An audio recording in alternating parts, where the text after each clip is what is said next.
Chers apprenants, chers élèves, bonjour, j'espère que vous allez bien. Bienvenue sur la plateforme École au Burkina. Moi, c'est Zida Herman, professeur de sciences de la vie et de la terre. Aujourd'hui, nous allions ensemble aborder un nouveau chapitre. Je pense que la dernière fois, nous avons clos avec le chapitre 2, où nous avions longuement parlé des muscles. Aujourd'hui, nous allions parler du système nerveux. Voilà, c'est un chapitre assez complexe que je vais vous demander de suivre avec beaucoup d'attention. Alors, ce chapitre, nous allons le diviser en 4 leçons. Premièrement, nous allions parler de l'anatomie du système nerveux. Et la deuxième leçon, nous allions parler du rôle et des propriétés des nerfs. La troisième leçon, nous allons aborder le fonctionnement même du système nerveux. Voilà. Et en dernière leçon, nous allions parler de l'hygiène du système nerveux. Donc voilà un peu planter le décor de ce chapitre. Donc sur ce, sans plus tarder, on va prendre le titre de notre chapitre.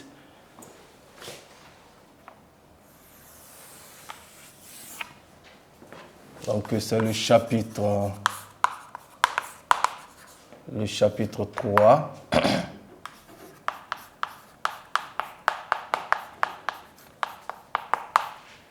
Système nerveux.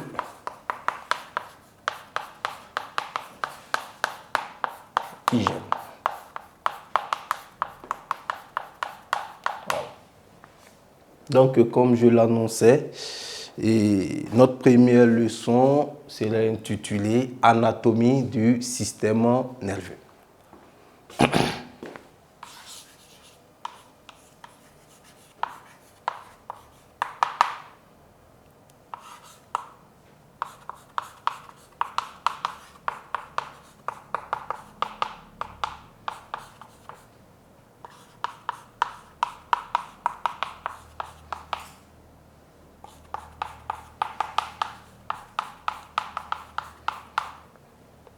Petite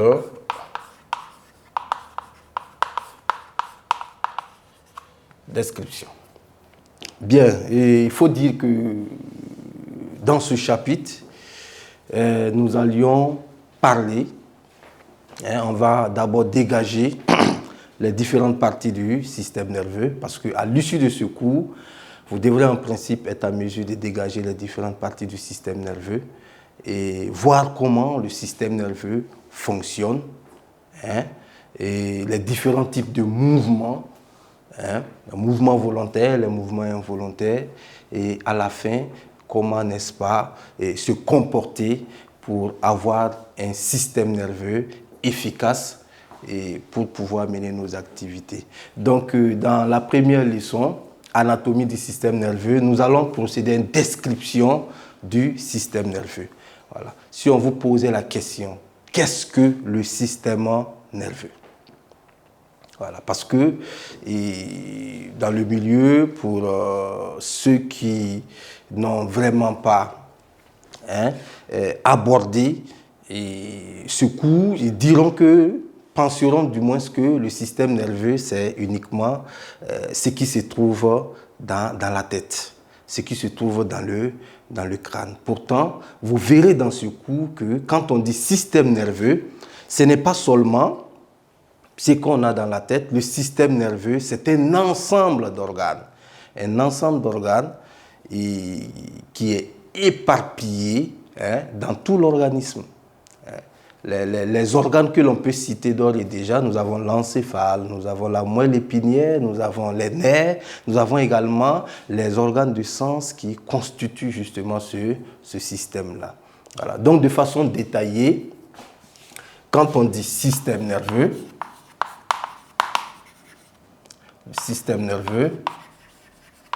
on a déjà deux grandes parties. Premièrement, nous avons le système nerveux central.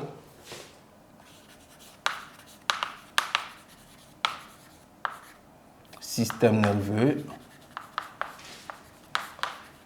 central, encore appelé axe cérébrospinal.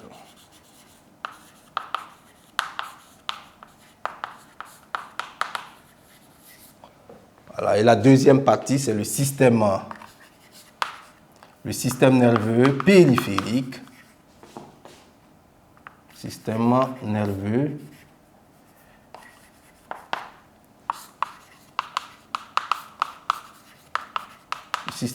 périphérique ou nerfs. C'est l'ensemble des nerfs qui constituent en fait le système nerveux périphérique. Voici un peu les deux grandes parties du système nerveux. Quand on prend le système nerveux central, il y a à l'intérieur deux organes très importants. Nous avons premièrement l'encéphale que l'on retrouve au niveau de la boîte crânienne. Voilà. Quand on prend le crâne, à l'intérieur du crâne, nous avons l'encéphale. Et la moelle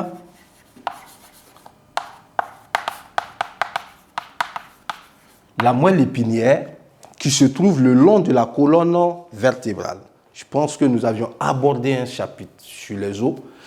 Et quand on étudiait le squelette du dos, j'ai parlé des vertèbres, l'empilement des 33 vertèbres qui constituent les os du dos.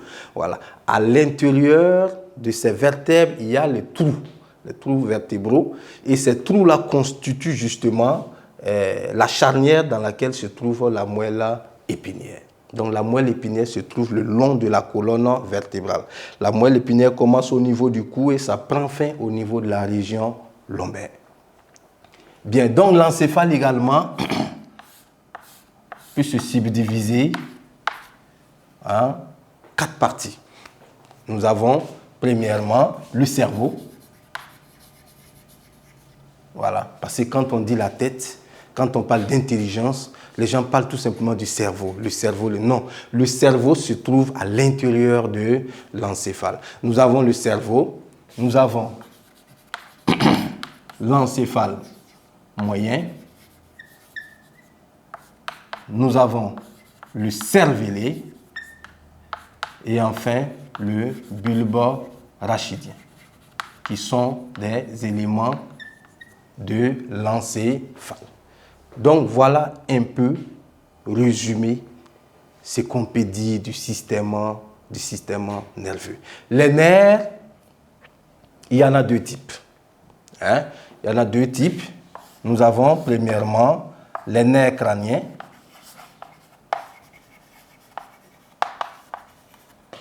Au nombre de 12 paires. Quand on dit nerfs crâniens, ce sont les nerfs qui prennent leur point de départ au niveau de l'encéphale. Et les nerfs rachidiens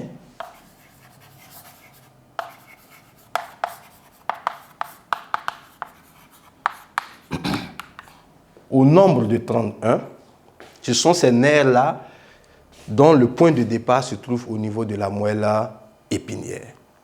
Voilà. Donc je résume en disant que le système nerveux est formé de deux grandes parties. Le système nerveux central ou axe cérébrospinal et le système nerveux périphérique, encore appelé nerf. Mais quand on prend l'axe cérébrospinal, il y a deux organes qui constituent l'axe cérébrospinal, l'encéphale, la moelle épinière. Encéphale formé du cerveau, l'encéphale moyen, le cervelet, le bulbe rachidien, etc. Quand on prend les nerfs, nous avons les deux types de nerfs, le nerf crânien et les nerfs rachidiens. Voilà. Et pour continuer, pour approfondir naturellement votre compréhension sur le système nerveux, je vais vous présenter voilà, une planche qui indique comment justement ces différents éléments dont j'ai fait cas sont présentés à l'intérieur de l'organisme. Bien, ici, vous aviez en face de vous un individu. Et à l'intérieur, on a marqué tous les éléments qui constituent le système nerveux. Voilà. Donc, système nerveux chez l'homme, comme je le disais, et quand on prend le système nerveux, nous avions tout d'abord le système nerveux central qui est composé de l'encéphale qui est là et de la moelle épinière. Voilà, je disais tantôt que l'encéphale est formé du cerveau, du cervelet, du bulbe rachidien et de l'encéphale moyen qui n'a pas été notifié ici. Donc l'encéphale se trouve logé dans la boîte crânienne. Voilà, il faut retenir cela. L'encéphale se trouve logé dans la boîte crânienne. S'agissant de la moelle épinière est logée le long de la colonne vertébrale. Comme vous le voyez, hein, ce trait en noir constitue la moelle épinière. Ça commence au niveau du cou jusqu'à la région lombaire. Là, c'est le système nerveux central. Le système nerveux périphérique, c'est l'ensemble des nerfs de l'organisme. Voilà. Donc, ces nerfs sont divisés en deux grands groupes. Nous avons les nerfs crâniens qui prennent leur origine au niveau de l'encéphale. On a 12 paires de nerfs crâniens. Voilà. Et au niveau de la colonne vertébrale, les nerfs rachidiens prennent leur point de départ. Hein. Et nous avons en gros 31 paires de nerfs rachidiens éparpillés à travers l'organisme. Donc, comme vous le voyez, il n'y a pas cet endroit de l'organisme où il n'y a pas de nerfs.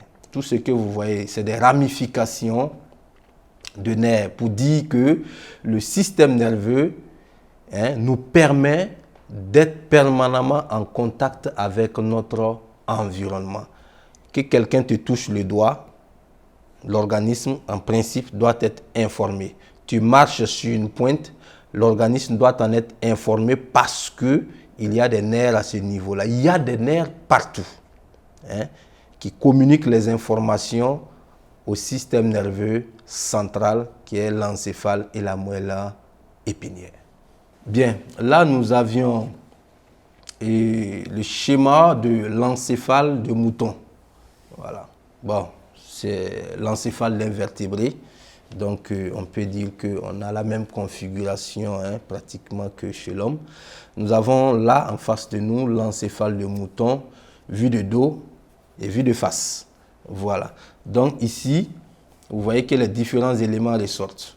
Nous avons là le cerveau, voilà, qui est formé de deux circonvolutions, le cerveau, le cervelet un peu plus bas. Voilà. Et là, c'est le début de la moelle épinière. Ça, c'est de dos. Mais de face, et vous voyez qu'il y a le bulbe rachidien, hein, qui se trouve un peu plus bas au niveau du cervelet. Et il s'ensuit maintenant la moelle épinière. Voilà. Là, c'est un schéma vraiment descriptif de l'encéphale de mouton. Voilà, que les gens appellent communément cervelle ou cerveau. Non, c'est un ensemble. Voilà, parce que quand vous prenez l'encéphale, vous ne pouvez pas prendre l'encéphale et extraire comme ça le cerveau. Non, c'est un tout. Voilà, le cerveau est incrusté dans l'encéphale.